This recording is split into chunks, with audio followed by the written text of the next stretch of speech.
Hello, good morning, जय मसीह की दोस्तों। हमारे यूट्यूब चैनल विजय समूएल ऑफिशियल पर आपका स्वागत है।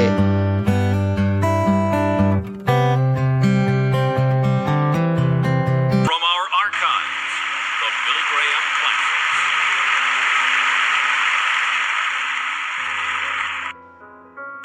अब मैं चाहता हूं कि आप मेरे साथ खोलिए लूका रचित सुसमाचार अध्याय 14।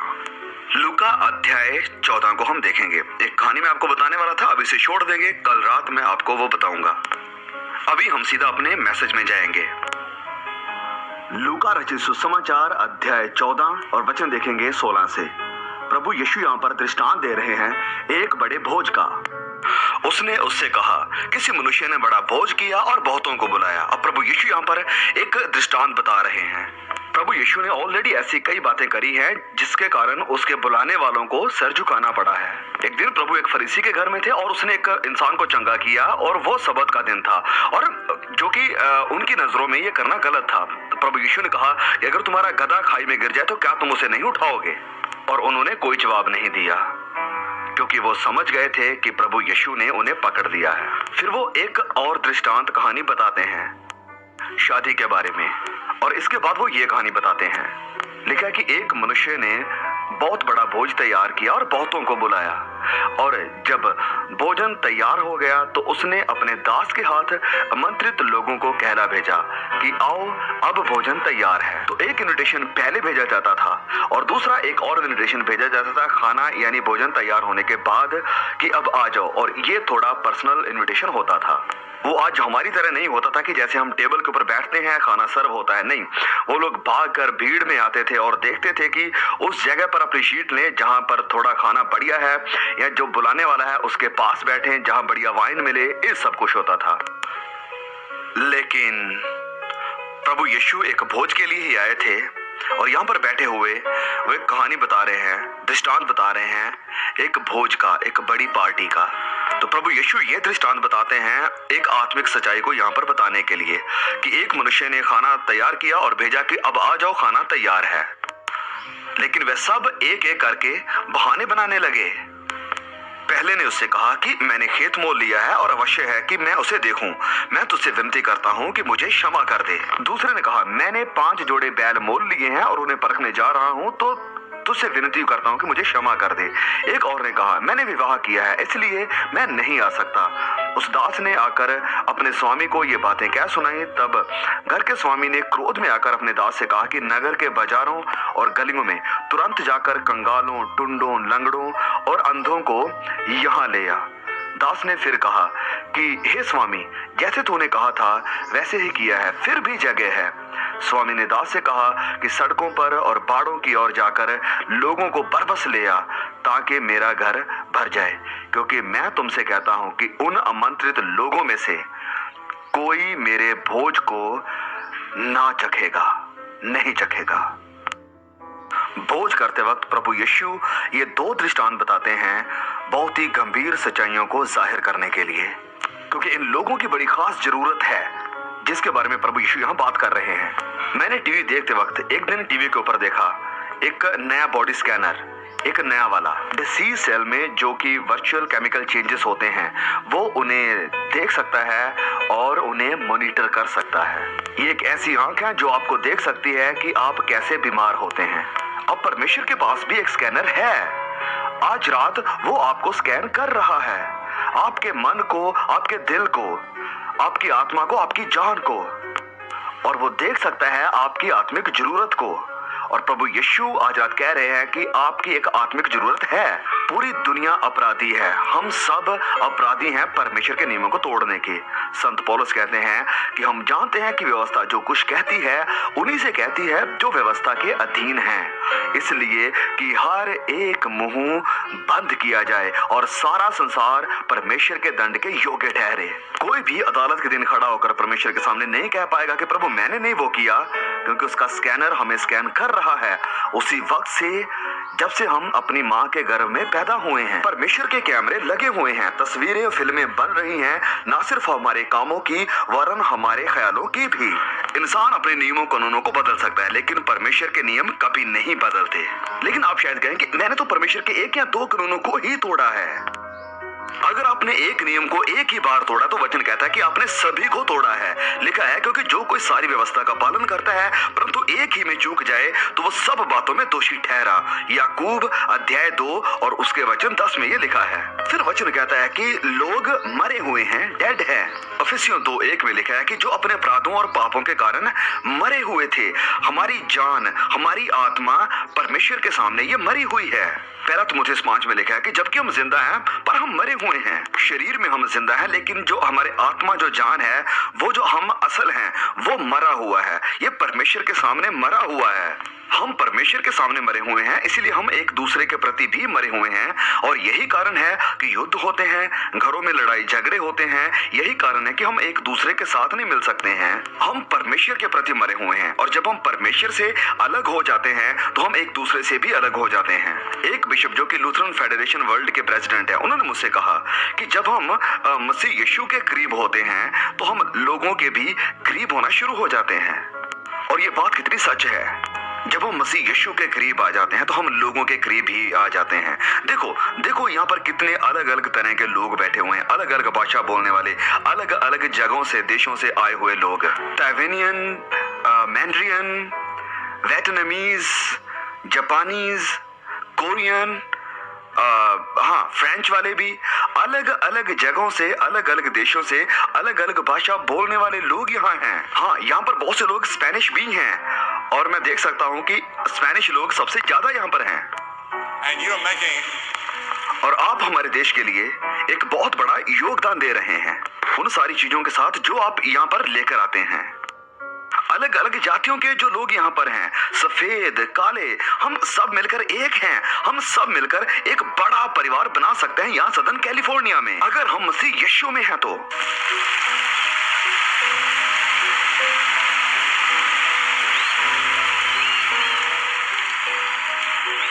लेकिन हम गुनहगार हैं, हम परमेश्वर के प्रति भी मरे हुए हैं और लोगों के प्रति भी मरे हुए हैं। फिर वचन हमसे कहता है कि हम अंधे हैं। प्रकाशित वाक्य अध्याय 3 में हम पढ़ते हैं, इस कलीसिया को यीशु कहते हैं कि तू कहता है कि मैं धनवान हो गया हूं, मुझे किसी वस्तु की जरूरत नहीं। ये नहीं जानता कि तू अभागा, तुच्छ और कंगाल और अंधा है। ये कलीसिया के लोग जो कि लौदीके की कलीसिया है, प्रभु यीशु इनसे लिख रहे हैं और इनसे बातें कर रहे हैं, लेकिन ये कहते हैं कि हमें किसी चीज की जरूरत नहीं है, हम धनवान हैं। लेकिन प्रभु यीशु इनसे कहते हैं कि तू अभागा है, तू तुच्छ है, तू कंगाल है और अंधा है और नंगा है, और तू ये जानता भी नहीं है, और तेरे लिए ये बड़ी अभाग्य की, बड़ी दुख की बात है। संत पौलुस भी लिखते हैं कि इस दुनिया के ईश्वर ने लोगों की आंखों को अंधा कर दिया जो विश्वास नहीं करते हैं। और इस जगत का ईश्वर कौन है? वचन हमसे कहता है कि वो शैतान है, वही अदन का शैतान जो विरोधी है, लोगों की जो आंखों को बंद करता है, अंधा करता है। मैं इस अंधेपन को नहीं हटा सकता हूँ। किसी भी तरह की डिबेट, किसी भी तरह की बहस, किसी भी तरह का कोई भी सबूत इस अंधेपन को हटा नहीं सकता है। सिर्फ पवित्र आत्मा ही है जो ये काम कर सकता है। और वचन ये भी कहता है कि क्रूस का संदेश मूर्खता है उन लोगों के लिए जो नाश हो रहे हैं। आप कह सकते हैं उस चीज की बात क्यों कर रहे हैं जो 2000 साल पहले हुई, वो आज मेरी जिंदगी को कैसे प्रभावित कर सकती है। और यही बात शैतान आपसे कहने वाला है, और वो चाहता है कि आप इस बात को मान लें। शैतान ने आपके मनों के ऊपर पर्दा डाल दिया है, और आपका मन आत्मिक चीजों को ना देख सकता है और ना समझ सकता है। सिर्फ परमेश्वर आत्मा ही आकर आपकी आंखें खोल सकता है। इफिसियों 4:18 में लिखा है, क्योंकि उनकी बुद्धि अंधेरी हो गई है। आपका मन पाप से प्रभावित है। आप अपने मन के ऊपर भरोसा नहीं कर सकते हैं, आप अपने जमीर के ऊपर भरोसा नहीं कर सकते हैं। आपका जमीर एक कंपास की तरह टूट चुका है, या ये खत्म हो चुका है, या ये ठंडा हो चुका है। परमेश्वर के प्रति आप अपने मन के ऊपर भरोसा नहीं कर सकते हैं, तो किस पे भरोसा करें? आप मसीह यीशु के ऊपर भरोसा कर सकते हैं। फिर वो आएगा और आपके मन को पूरी तरह से बदल देगा, तब्दील कर देगा, आपकी बुद्धि को खोल देगा, ताकि आप समझ सकें और देख सकें। और फिर वचन कहता है रोमियो 1:20 में कि उनके पास कोई बहाना नहीं है। They are without excuse. अब कौन कौन से वो बहाने हैं जो मैं सुनता हूं लोग बनाते हैं? चलिए मैं सूची बनाता हूं आपके लिए। और सबसे पहले कई जवान भी और कई बूढ़े भी ये कहते हैं कि मैं बहुत गुनहगार हूँ, पापी हूँ, मैं पहले अपने आप को सही करूंगा और फिर कमिटमेंट करूंगा। ओके, तो आप कभी भी सुधर नहीं पाएंगे। आपको परमेश्वर के अनुग्रह के बारे में पता नहीं है। परमेश्वर का अनुग्रह बहुत बड़ा है, वो गहराइयों में जा सकता है, बदल सकता है। एक दिन की बात है कि एक औरत थी, उसे लाया गया जब मीटिंग खत्म हो चुकी थी। वो हमसे मिलने के लिए आई। इंग्लैंड में ये मीटिंग थी 2-3 हफ्ते पहले जब हम वहां पर थे। वो कहने लगी, क्या मैंने देरी कर दी, क्या मैंने देरी कर दी? हमने कहा कोई बात नहीं, हम अभी आपके लिए दुआ कर सकते हैं। उसने कहा नहीं, मैं मीटिंग की बात नहीं कर रही हूँ, मैं बात कर रही हूँ कि मैं 70-72 साल की हो चुकी हूँ, क्या मैंने बहुत देर तो नहीं कर दी है? नहीं, आप परमेश्वर के पास कभी भी आ सकते हैं, लेकिन आप परमेश्वर की परीक्षा ना लें। आज रात परमेश्वर आपके साथ बात कर रहे हैं, तो आइए जब आप आ सकते हैं, क्योंकि हो सकता है दोबारा परमेश्वर बोले और आप शायद उसे सुन ना पाए। आपको फिर से मौका तो शायद मिले, लेकिन हो सकता है आपका दिल उस तरह से तैयार ना हो जैसे कि आज तैयार है। तो परमेश्वर आपसे कह रहा है कि आज आपके स्वीकार किए जाने का टाइम है, आज आपके उद्धार का दिन है। प्रभु यीशु पापियों को बचाने के लिए आए। आप अपने आप को खुद धर्मी नहीं बना सकते हैं, क्योंकि वचन कहता है कि व्यवस्था से कोई भी धर्मी सिद्ध नहीं होता है। अपने आप को बचाने के लिए आप कुछ नहीं कर सकते हैं। आपको अपने गुनाहों से पश्चाताप करना होगा, यीशु के ऊपर विश्वास करना होगा और आपका नाम परमेश्वर के रिकॉर्ड में आ जाएगा।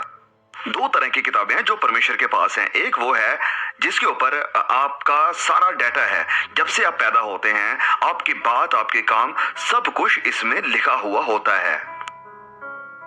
और जिस वक्त आप मसीह यीशु को स्वीकार करते हैं, तो आपका नाम इन किताबों से हटाकर मेमने की किताब में लिख दिया जाता है। और जिनका नाम मेमने की इस किताब में है, सिर्फ वही हैं जो कि स्वर्ग में जाएंगे। सिर्फ वही। क्या आपका नाम मेमने की किताब में लिखा है? अगर मुझे यकीन ना होता कि मेरा नाम उस किताब में लिखा हुआ है या नहीं लिखा हुआ है, मैं स्टेडियम को छोड़कर कभी नहीं जाता, जब तक कि मुझे यह पक्का ना हो जाता कि मेरा नाम उस किताब में है। आप अपने शहर के बड़े धनी इंसान हो सकते हैं, बड़े अच्छे चर्च मेंबर हो सकते हैं, बड़े अच्छे भले काम कर सकते हैं, चर्च की एक्टिविटीज में भी हिस्सा ले सकते हैं, लेकिन हो सकता है आप श्योर ना हो कि आपका नाम मेमने की किताब में है या नहीं, कि आप परमेश्वर से मिलने के लिए तैयार है या नहीं। फिर मैं सुनता हूं लोगों को ये कहते हुए कि तुम इसे बहुत आसान बता रहे हो, ये इतना सिंपल नहीं हो सकता। हाँ, ये आसान इतना हो सकता है क्योंकि प्रभु यीशु ने कहा कि तुम्हें एक बच्चे के समान बनना होगा। आप इसे इतना आसान नहीं बना सकते हैं। मैं एक बार की बात है, 2-3 साल पहले बात कर रहा था कैम्ब्रिज यूनिवर्सिटी में, और बच्चों ने उस चैपल को जो वहाँ पर हुआ करता था उसे पूरी तरह से भर दिया। वो उसे लेक्चर बुलाते थे, और फिर जो बाकी बिल्डिंग्स थी वहाँ पर उन्होंने वायर लगाकर स्पीकर्स लगा दिए थे ताकि जो बाकी स्टूडेंट्स हैं वो भी वहाँ पर आकर उन्हें सुन सकें। और मैं बोल रहा था, और मैंने हमेशा यही सोच रखा है कि मैं बहुत ही बात को सिंपल रखूं। और फिर अगले दिन जब मीटिंग खत्म हुई तो वहाँ के जो लीडर्स थे, जो कि धार्मिक लीडर थे, खत्म होने के बाद वो मेरे पास आए और वे सब आकर मुझे कहने लगे कि आपकी बातें जो बच्चे हैं, विद्यार्थी हैं, उनके सर के ऊपर से होकर चली गई हैं। आपको अपने मैसेज को थोड़ा और आसान बनाना होगा। और मैंने अपने आप से कहा कि इससे ज्यादा सिंपल मैं क्या बनाऊं, क्योंकि मैं एक सिंपल इंसान हूं। मैं कोई बड़ा डॉन, बड़ा थियोलॉजियन, बड़ा बुद्धिमान नहीं हूं जैसे कि यहाँ पर बहुत से लोग हो सकते हैं। परमेश्वर काम अपना करते हैं। ओके, हो सकता है आपने केमिस्ट्री में पीएचडी कर रखी हो, लेकिन यह भी मुमकिन है कि आप परमेश्वर के बारे में कुछ ना जानते हो। परमेश्वर को सच में और व्यक्तिगत रूप में जानना, तो वचन की सच्चाई बहुत सिंपल है। फिर और बहाना है जो जवान या बूढ़े बनाते हैं कि मैं बहुत बूढ़ा हूं, मैं बहुत जवान हूं। शैतान आपको दोनों में फंसाता है कि आप बहुत अभी यंग हैं, या वो कहता है कि अभी तो आप बहुत बूढ़े हो चुके हैं। फिर कुछ लोग ये कहते हैं कि चर्च में, कलीसिया में तो बहुत सारे पखंडी लोग हैं। हाँ, मैं आपके साथ सहमत हूं। एकदम सही लोग आपको किसी भी प्रोफेशन में नहीं मिलेंगे। डॉक्टर्स, आप नहीं कह सकते हैं कि वेल वो डॉक्टर में बहुत कमियां हैं, मैं अब डॉक्टर के पास नहीं जाऊंगा। दुकानदार कई बार उस स्केल के ऊपर अपनी उंगली रख के जिससे वो वेट करते हैं सामान को बढ़ा या घटा सकता है, और बहुत रूरल एरिया में ऐसा होता है। और ये सबको देखकर आप नहीं कह सकते हैं कि वो दुकानदार, ग्रोसरी वाला चीटिंग कर रहा है, इसलिए अब से मैं कोई सामान नहीं खरीदूंगा। मेरी वाइफ एक बार किसी रेस्टोरेंट में गई और जब उसने बिल को देखा तो बिल में कुछ ऐसी चीजें ऐड कर दी गई थी जो उसने ऑर्डर नहीं की थी। उसने वेटर को बुलाया और बोला कि ये चीजें तो मैंने ऑर्डर ही नहीं करी हैं। तो वो कहने लगा कि हाँ आपने नहीं करी थी, लेकिन जो आपको पहले लोग आए थे उन्होंने करी थी, हम भूल गए उसमें ऐड करना, इसलिए हमने आपके बिल में ऐड कर दी। अब मेरे पिता का एक अपना डेयरी फार्म था और हमारे एरिया में कुछ दूध बेचने वाले होते थे जिनके ऊपर यह दोष था कि वो दूध में पानी मिलाते हैं। तो क्या इसका मतलब है कि अब हम दूध खरीदना बंद कर देंगे क्योंकि लोग इसमें पानी मिला रहे हैं? परमेश्वर खुद पाखंडियों का सामना करेगा, लेकिन ये आपके लिए कोई बहाना नहीं होना चाहिए। आपके लिए ये बहाना नहीं है, आपके लिए कोई बहाना नहीं है, क्योंकि हर चर्च में मैं जहां कहीं भी गया हूं उसमें कोई ना कोई पाखंडी मिल ही जाता है। हर चर्च में अगर आप कोई संपूर्ण परफेक्ट चर्च ढूंढ भी लेते हैं, बिल्कुल परफेक्ट, और आप उसे ज्वाइन कर लेते हैं तो आप उसे इम्परफेक्ट बना देंगे, क्योंकि हम सब इम्परफेक्ट हैं।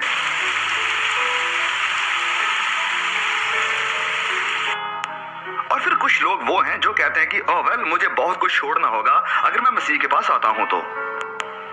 बहुत सी चीजों के लिए आपको बहुत कुछ छोड़ना होता है, जैसे पढ़ाई के लिए, ताकत के लिए, पैसे के लिए।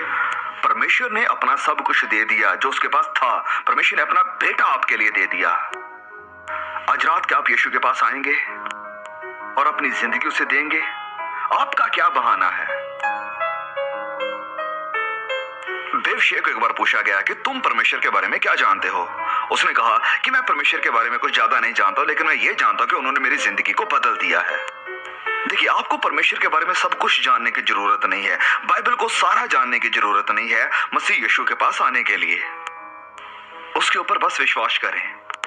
लेकिन मैं चाहता हूं कि आप इस बात को याद रखें कि इस पार्टी को, इस भोज को ऑर्गेनाइज करने वाला कहता है कि जिन्होंने मेरे इनविटेशन को रिजेक्ट किया है उनमें से कोई भी मेरे इस भोजन में से नहीं खाएगा। और प्रभु यीशु सिखा रहे हैं, प्रभु यीशु सिखा रहे हैं कि अगर आप इनकार करते हैं परमेश्वर के अनुग्रह, दया, उसके प्यार का जो क्रूस के ऊपर आपके लिए ऑफर किया गया कि वो मुर्दों में से जिंदा हुआ, अगर आप इसका इनकार करते हैं तो आपके लिए फिर कोई उम्मीद नहीं है।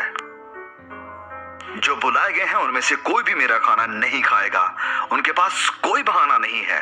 एक बार डीएल मूडी को बुलाया गया 5000 लोगों के सामने प्रचार करने के लिए, जो कि नास्तिक थे और स्केप्टिक थे, इंग्लैंड में। और जब उसने अपना प्रचार खत्म किया, एक बंदा पीछे खड़ा हुआ और कहने लगा कि मैं एक शब्द भी नहीं मानता हूं जो तुमने यहां पर बोला है।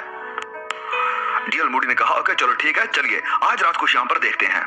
उसने उन सबसे कहा कि आप लोग कहिए कि या मैं करूंगा या मैं नहीं करूंगा, या मैं स्वीकार करूंगा यीशु को या नहीं करूंगा, उसे स्वीकार करूंगा या नहीं करूंगा, स्वीकार करूंगा या नहीं करूंगा। एक इंसान खड़ा हुआ और कहने लगा कि मिस्टर मूडी, मैं आज यीशु मसीह को अपनी जिंदगी में स्वीकार करना चाहता हूं। मुझे नहीं पता कि मैं एक अच्छा मसीह हूं या नहीं, लेकिन मैं यीशु को जानना चाहता हूं। तो बाकियों में से किसी ने कहा मैं स्वीकार नहीं करूंगा, किसी ने कहा मैं करूंगा, किसी ने कहा मैं नहीं करूंगा, किसी ने कहा मैं करूंगा। तो ये करते करते वो 5000 की पूरी भीड़ में से होकर चला गया जब तक फैसला क्लियर नहीं हो गया। आज रात आप क्या कहने वाले हैं? कुछ तो आपको कहना पड़ेगा। आप बीच में नहीं रह सकते हैं। परमेश्वर नहीं चाहता कि आप ऐसा करें। फैसला आज आपको करना होगा, इधर या उधर। प्रभु यीशु ने कहा एक सकरा गेट है, एक सकरा मार्ग है जो अनंत जिंदगी देता है, और एक खुला मार्ग है, खुला रास्ता है जो हमेशा की मौत, नरक देता है। आज आप किस रास्ते पर हैं? और जिस भी रास्ते के ऊपर आप हैं, ये आपका अपना खुद का पर्सनल फैसला है। प्रभु यीशु ने एक रास्ता तैयार किया है, वो सकरा रास्ता जो अनंत जिंदगी को देता है। आप इसका क्या करेंगे? क्या आप कहेंगे हाँ? ये निर्भर करता है आपकी मर्जी पर। आज रात मैं आपसे कह रहा हूं कि प्रभु यीशु से कहिए कि मैं आपको अपनी जिंदगी में स्वीकार करूंगा। वेल, आपको क्या करना होगा? आपको पश्चाताप करना होगा, ये कहना होगा कि प्रभु मैं गुनहगार हूं, मैं पापी हूं और मैं अपनी जिंदगी को बदलने के लिए तैयार हूं, और मैं चाहता हूं कि आप मेरी जिंदगी में आओ और मुझे बदल दो। और फिर विश्वास के साथ आपको उसे स्वीकार करना होगा, मतलब कि आप अपना भरोसा उसके ऊपर रखते हैं, आप अपने आप को उसके हाथों में दे देते हैं, आप उसके हो जाते हैं सदा के लिए, हमेशा के लिए। आपके लिए कोई और परमेश्वर नहीं, बस केवल वही है। और आज के बाद उसका स्थान आपकी जिंदगी में सबसे पहले होगा। अगर आपका रिश्ता मसीह के साथ सही नहीं है तो आज उसे सही करने का मौका है। मैं आज कहने वाला हूँ कि आप वो करें जो हमने हजारों लोगों को करते हुए देखा है। मैं आपसे कहता हूँ कि आप सब वहाँ उठिए और यहाँ पर आके खड़े हो जाइए और कहिए कि मैं अपना दिल मसीह यीशु के लिए खोलता हूँ। आज सारे बहाने, सारे एक्सक्यूजेस मैं साइड करता हूँ, परे करता हूँ। और आप जो वहाँ दूर बैठे हुए हैं, आपके भी पास ये बहाना होगा कि मैं बहुत दूर हूँ, नीचे नहीं आ सकता हूँ, लेकिन इस बहाने को भी आप छोड़िए और नीचे आ जाइए। मैं चाहता हूँ कि आप सबके सामने आ जाएं, क्योंकि जिस किसी को भी प्रभु यीशु ने वचन में हम देखते हैं कि बुलाया, उन सभी को सामने बुलाया। प्रभु यीशु ने कहा कि यदि तुम मनुष्यों के सामने मेरा अंगीकार करते हो तो मैं भी पिता के सामने अंगीकार करूंगा तुम्हारा। मैं आप सबसे कहता हूं कि आप यहां पर आ जाइए, सबके सामने आ जाइए, कोई भी स्टेडियम को ना छोड़कर जाए। ये सभा का बहुत ही पवित्र समय आ चुका है। अगर आप वहां पर ऊपर हैं, प्लीज नीचे आ जाइए सब लोग, कोई भी आपको छोड़कर नहीं जाएगा। अगर आप बस में आए हैं, आपके रिलेटिव्स के साथ आए हैं, वो आपका इंतजार करेंगे। मैं आपके साथ बात करूंगा, छोटी प्रार्थना करूंगा और आपको कुछ लिटरेचर देंगे जो आपकी मसीह जिंदगी में मदद करेंगे। हम ज्यादा वक्त नहीं लेंगे और अगर वक्त लगता भी है तो भी आ जाइए। आपके बहुत सारे बहाने हैं, बिल्कुल, और बहुत सारे नए बहाने शैतान अभी आपको दे रहा है। आप खड़े हो जाइए और आइए, हम आपका इंतजार करेंगे। हजारों लोग आ रहे हैं, आप भी उनके साथ आइए।